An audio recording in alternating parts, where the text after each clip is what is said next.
everybody, welcome back to this second video in this complimentary series on business development success. Today I'm going to walk you through the #1 business development success skill set. Before I'm going to tell you exactly what it is over here, I'm going to share a few facts with you, a little bit as a build-up, a leadway into the very topic of the #1 skill. So first things first. Worldwide, there has been a lot of research and documentation put together around this particular skill set. And it has been found that there is not just a single language that you and I speak. We might think that you and I both actually speak English, but within the language, there are sub-languages. And those sub-languages, if you are able to tune in with it, it allows you to actually connect with people and allow them to come on board with your products and services easier and more seamlessly. As opposed to when you are oblivious to these 4 different languages, automatically, by default, without even thinking of it, you will automatically push your own style in terms of communication onto others. And that is lethal in business development. Or at least, I can put some numbers to it in a moment, it's lethal to a certain percentage of all the people that you come across. Now the first things first here is there's 4 specific languages that you want to familiarize yourself with, and most importantly, that you want to recognize very quickly so that you know how to communicate. Imagine now that both of us speak French, German, English, and let's just say Chinese. If I now come across somebody and they only speak French, the problem is that if I keep continuing talking in English, is that they won't be able to relate to me and we won't have a conversation. Now what happens now, if we do this with these sub-languages, it's got the same effect. Some, when you actually tune in with their language, it actually helps them to open up and warm up towards you. Therefore, you're having a conversation and you're starting to speak on each other's wavelength.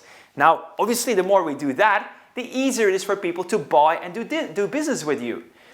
If we fail to do this and we keep kind of communicating on a different wavelength, then there is less connection being built, there is less rapport being built, there is less familiarity taking shape, and therefore the likelihood of this person wanting to do business with you is far less than in the previous case. So I hope that makes sense. So 4 different languages, how do they look like? Well, here I've got, let's say, a visual depicting what those 4 languages look like. And you might have heard of this before because this methodology is widely used in HR settings. So in order for team building and potentially some leadership development and even recruitment, DISC methodology is the one that I am referring to, is widely accepted and widely used and pretty much globally accepted as a methodology. And there's lots of assessments that people use for it. Some of them better than others, I might add. But the methodology is really DISC, right? DISC as in here, D-I-S-C. These are the 4 languages that I'm referring to. Now, even if you are familiar with this, stay with me for a moment. Now, in DISC language, as I said, there's 4 languages within the language. There's D-I-S-C, DISC, hence the acronym.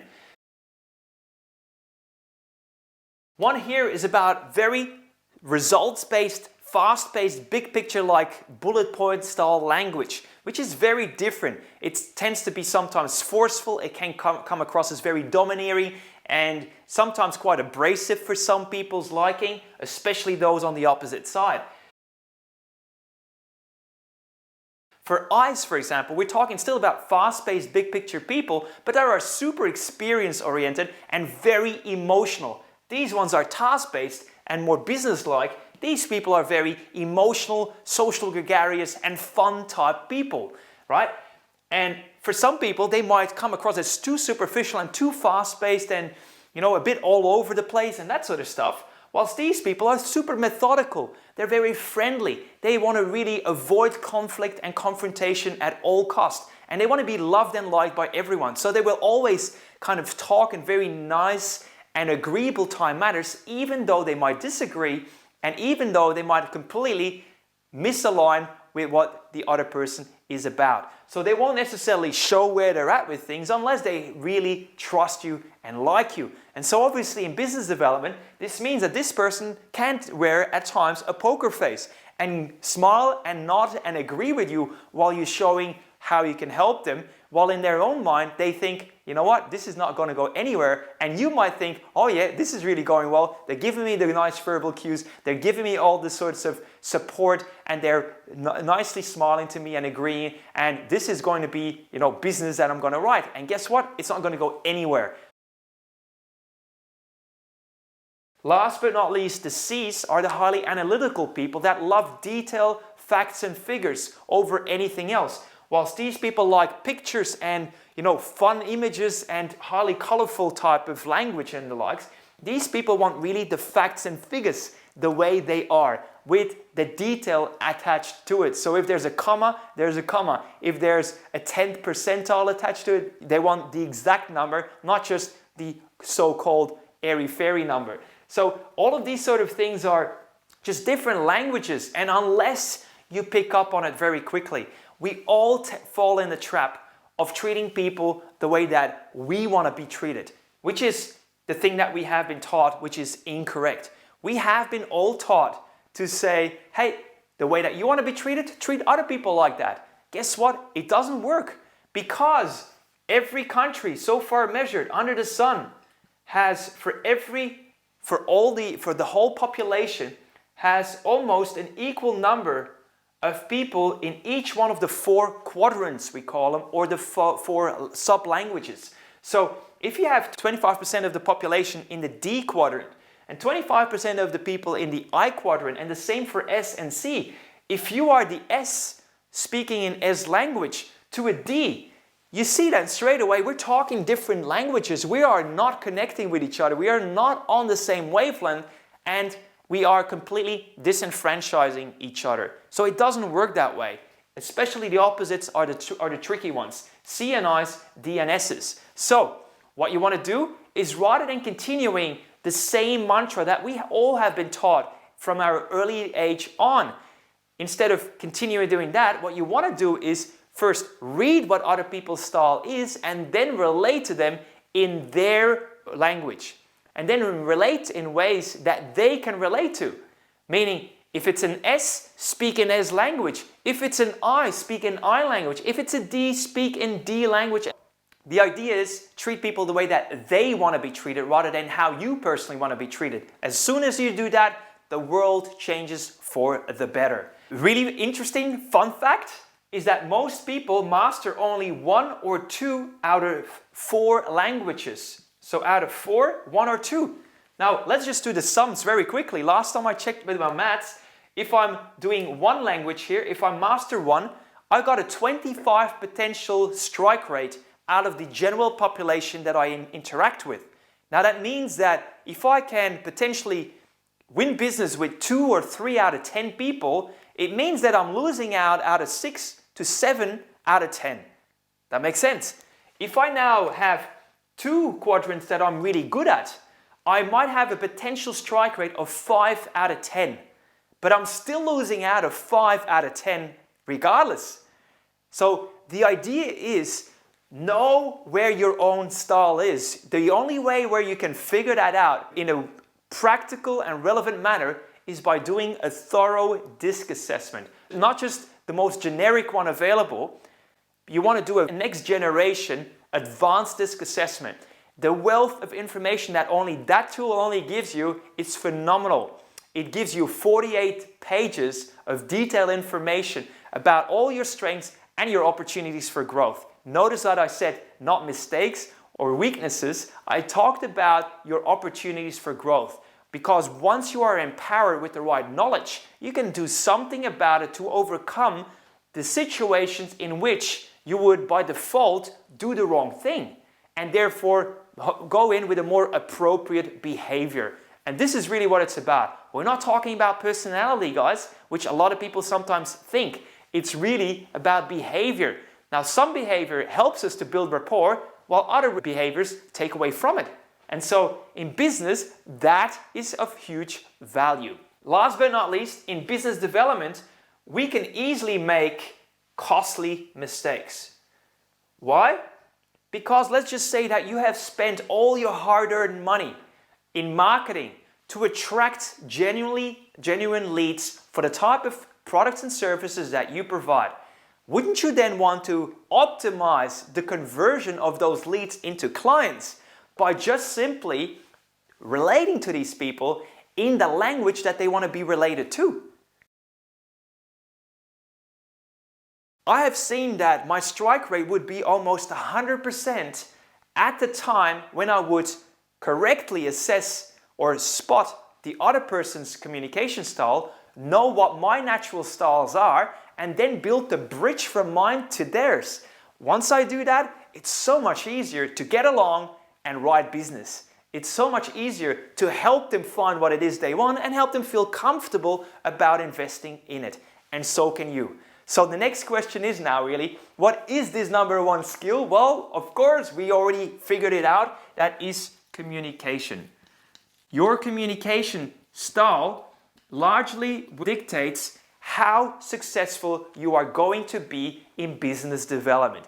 If you know how to communicate, not only in one-on-one meetings, which is one application of it, one-on-one coffee meetings, if you also are able to do that in a group presentation. Imagine that you are pitching to a buyer's group with multiple functions within the business, a CFO, the CEO, the head of HR, the head of strategy, operations manager perhaps as well. You have all these people with a different agenda, with a different background, and potentially with a different language behind it.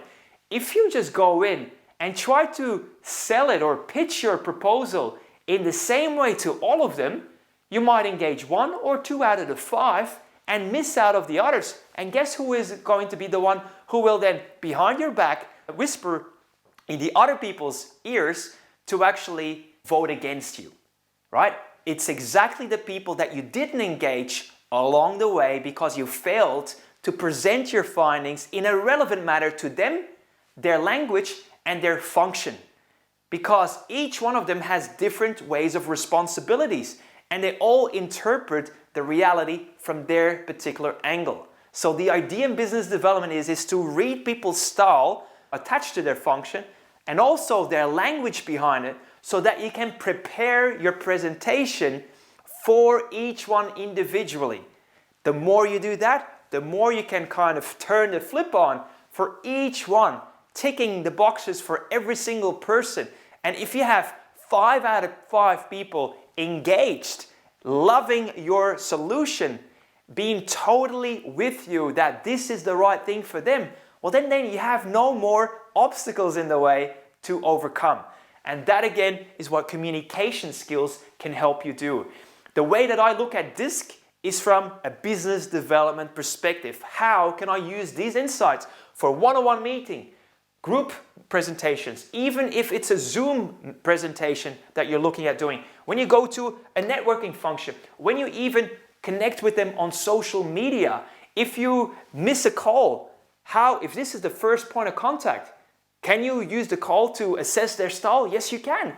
If you are calling them and you're hitting their voice message and you hear what they're saying in the voice message, then you have clues that you can read into to assess their style.